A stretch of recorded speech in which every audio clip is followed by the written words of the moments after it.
കഴിഞ്ഞ ആഴ്ച ഇവിടെ വന്നു ഈ ഫ്രണ്ട് ഈ രണ്ടാമത്തെ സീറ്റിൽ ഇരുന്ന് ആരാധിച്ചുകൊണ്ടിരുന്ന ആളാണ്. Last week this brother had come and was seated in the second row and worshiping. ഈ പ്രയർ റിക്വസ്റ്റ് ഞാൻ കഴിക്കുന്നുണ്ട്.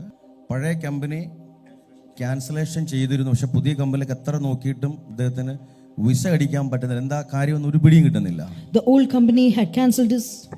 ഞാൻ ലേബർ കോർട്ടിൽ പോയായിരുന്നു, പക്ഷേ അവർ നോക്കിയിട്ട് പഴയ കമ്പനിയിൽ ക്യാൻസലേഷൻ ആയി, പക്ഷെ പുതിയ കമ്പനിയിൽ അങ്ങോട്ട് അടിക്കാൻ പറ്റുന്നില്ല visa. I had gone to the labor court. The old company cancelled the visa, but the new company was not able to stamp his visa. ഇത് അബുദാബിയിലുള്ള കോർട്ടിലുള്ളവർക്കും അതിനെപ്പറ്റി വലിയ അറിവ് ഒരു പിടുത്തവും കിട്ടുന്നില്ല ഇത്ര വർഷമായിട്ടും. The Abu Dhabi court also, they were not able to have much knowledge about it, even though after so many years. അതിനുശേഷം ഞാൻ ഒരു അഡ്വക്കേറ്റിനെ കണ്ടു. അഡ്വക്കേറ്റിനോട് സംസാരിച്ചപ്പോഴും അദ്ദേഹത്തിനും ഒരു പിടുത്തവും കിട്ടുന്നില്ല ഇതെന്താണെന്ന്. After that I spoke to an advocate, but he also not was able to help. ഞാൻ വളരെ പ്രയാസപ്പെട്ടു, കാരണം വിസയുടെ കാലാവധി തീരാറായി. ഇനിയിപ്പം ഒരാഴ്ചയും കൂടെ ഉള്ളു. അതിനുശേഷം വിസ അടിച്ചില്ലെങ്കിൽ എനിക്ക് ഫൈൻ വന്നു തുടങ്ങും. I was not in a good situation because the visa was getting expired, and within 1 week if I don't get the visa then there'll be fine. അങ്ങനെയാണ് ഞാൻ സുദേവൻ ചേട്ടനും ഞാൻ ഒരുമിച്ചാണ് വർക്ക് ചെയ്യുന്നത്. This brother and me are working together. അപ്പോൾ ഞാൻ ഒരു സമയത്ത് വണ്ടിയിൽ ഞങ്ങൾ ഒരുമിച്ച് പോകുമ്പോൾ അദ്ദേഹത്തിനോട് പറഞ്ഞു, നമുക്കൊരു നല്ലൊരു ആത്മീയ കൂട്ടായ്മയിൽ പോകണമെന്ന് എൻ്റെ മനസ്സ് പറയുന്നെന്ന് പറഞ്ഞു. And then when we were traveling, I told him that I feel that we need to go to a good spiritual gathering. അങ്ങനെ അദ്ദേഹം പറഞ്ഞിട്ടാണ് ഞാൻ ഈ കൂട്ടായ്മയിൽ ആദ്യമായിട്ട് വരുന്നത് ഇവിടെ. So after that brother spoke, the first time I came last week. ഇതിന്റെ പ്രധാന ഭാഗം മാത്രം പറഞ്ഞ് ഇതിപ്പോൾ നിർത്തുകയാണ്. I am telling only the major part and I will stop. ഇപ്പൊ ഈ വിഷയം ഇങ്ങനെ അദ്ദേഹം വലിയ ഭാരത്തിലാണ് ആ വിഷയത്തിന്. And he was with a big burden. മറ്റേ പഴയ വിസ തീരാൻ പുതിയ വിസ കിട്ടിയിട്ടില്ല. The old visa is getting cancelled and the new visa is not yet stamped. ഇതിന്റെ കാര്യം ആർക്കും ഗവൺമെന്റിനും അറിയത്തില്ല, കമ്പനിക്കും അറിയത്തില്ല, ഇത് ഒന്നും അറിയാം, പക്ഷേ ഇത് സംഭവം വരുന്നില്ല. The visa is not getting stamped. The government authorities are not able to understand. കഴിഞ്ഞ ആഴ്ച ആരാധിക്കുമ്പോൾ ദൈവാത്മാവ് പോയി സംസാരിച്ചിരുന്നു. Last week when he was worshiping, the Holy Spirit spoke. നീ വന്നത് ആ വിഷയത്തിന് വേണ്ടിയാണ്. You came for that reason. പക്ഷെ ഇപ്പൊ നീ ആ വിഷയം വിടുക. But now you forget that reason. നീ പരിശുദ്ധാത്മാവിൽ സന്തോഷിക്കുക. You rejoice in the Holy Spirit. പരിശുദ്ധാത്മാവ് നിനക്ക് വേണ്ടി അത്ഭുതം ചെയ്യും. And the Holy Spirit will do a miracle for you. നീ ദൈവരാജ്യത്തിന് വേണ്ടി ഉപയോഗിക്കപ്പെടും. And you will be used for the kingdom of God. ഇതൊക്കെ ദൈവം നിന്നെക്കുറിച്ച് ആഗ്രഹിക്കുന്നത്. And this is what the Lord desires about you. അപ്പോൾ നിങ്ങൾ എല്ലാവരും കേട്ടതാണ്. And you everybody heard about it. അത് കഴിഞ്ഞ് അപ്പുറത്തെ റൂമിലും പ്രാർത്ഥിക്കാൻ വന്നു. And he came to pray in the other room also. വീണ്ടും അദ്ദേഹം ഈ വിഷയം ഇങ്ങനെ അവതരിപ്പിക്കാൻ തുടങ്ങി. And he started telling about that situation. ഞാൻ പറഞ്ഞത് നിർത്തുക.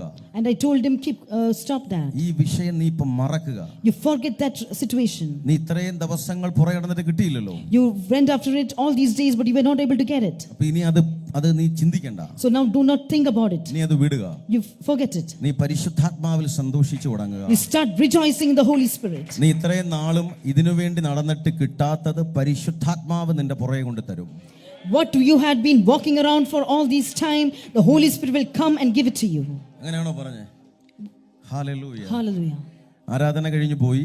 After worship he went back. പിറ്റേന്ന് രാവിലെ Next day morning. എത്ര മണിക്ക്? രാവിലെ 8 മണിക്ക്. Morning 8 o'clock. വിസ റെഡിയായി. Visa is ready. Hallelujah. Hallelujah. തലയ്ക്ക് മുകളിൽ കരമുയർത്തി ചേർത്ത് തട്ടി ദൈവത്തെ സ്തുതിക്കുക. Lift your hands above your head, clap your hands and praise the Lord. Amen. Hallelujah. Hallelujah. ഈ സാക്ഷ്യത്തിനകത്തൊരു ദൂതുണ്ട്. There is a message in this testimony. ഒത്തിരി പേര് ഇങ്ങനെ നടക്കുക, അന്വേഷിക്കുക, വേർപ്പൊഴുക്കുക, കഷ്ടപ്പെടുക, എന്തിന്റെയൊക്കെയോ പുറകെ ഓടുകയാണ്. Many people are running around, they're doing a lot of hard work and running after something. നിങ്ങൾ പരിശുദ്ധാത്മാവിന്റെ സന്തോഷം അന്വേഷിക്കുക. You start seeking and rejoicing in the Holy Spirit. നിങ്ങൾ ദൈവത്തിന്റെ സാന്നിധ്യം അന്വേഷിക്കുക, ആഗ്രഹിക്കുക. And you desire and seek the presence of God. നിങ്ങൾ അതിനകത്ത് എൻജോയ് ചെയ്യുക. And start enjoying His presence. ഞാൻ കഴിഞ്ഞ ആഴ്ചയിൽ ഈ ദൂത് പഠിക്കുമ്പോൾ അതിനകത്തൊരു ഒരു കാര്യം സംസാരിച്ചിരുന്നു. There's one thing that I told when I taking this message last week. നീ 1000 ദിവസം ഓടിയ നടക്കാത്തത് പരിശുദ്ധാത്മാവ് നിന്റെ മേൽ ചലിച്ചാൽ ഒരു സെക്കൻഡ് കൊണ്ട് നടക്കും. What you run for 1000 days you could not possible, if 1 second the Holy Spirit will be able to give it to you. അത് കേട്ടവർക്ക് ഞാൻ ദൈവത്തെ സ്തുതിക്കുന്നു. I praise God for those who heard it last week. അത് സാക്ഷ്യമായി വന്നിരിക്കുകയാണ്. It's come as a testimony tonight. പിന്നെ അദ്ദേഹം ആത്മാവിൽ സന്തോഷിക്കുന്നതാണ് ഞാൻ കണ്ടത്. And then I saw him rejoicing in the Holy Spirit. എല്ലാം മറന്ന് ആത്മാവിൽ ആരാധിക്കുന്നതാണ് ഞാൻ കണ്ടത്. I saw him forgetting everything and worshiping in the Holy Spirit. കര ഉയർത്തി ദൈവത്തിന് സ്തുതിക്കുക, മഹത്വം Lift your hands and praise and give glory to God. പിതാവേ, അവിടുന്ന് കൊണ്ടുവന്ന വലിയ സാക്ഷ്യത്തിനായി നന്ദി പറയുന്നു. Father, thank you for this testimony that you brought in tonight. ഇത് പരിശുദ്ധാത്മാവ് കൊണ്ടു കൊടുത്തതാണ്. This is what the Holy Spirit gave to him. നിന്റെ മകൻ ഓടിയിട്ട് നടക്കാത്തത്, What your son went around but could not get. ദിവസങ്ങൾ എടുത്തിട്ട് സംഭവിക്കാത്തത് Many days he tried, he could not get.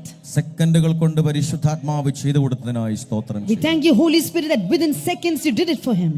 കർത്താവിന്റെ രാജ്യത്തിനു വേണ്ടി നിന്റെ മകൻ ശക്തമായി പ്രയോജനപ്പെടട്ടെ. Let him be used mightily for the kingdom of God. യേശുവിൻ നാമത്തിൽ തന്നെ In Jesus' name. Amen. Hallelujah. Amen.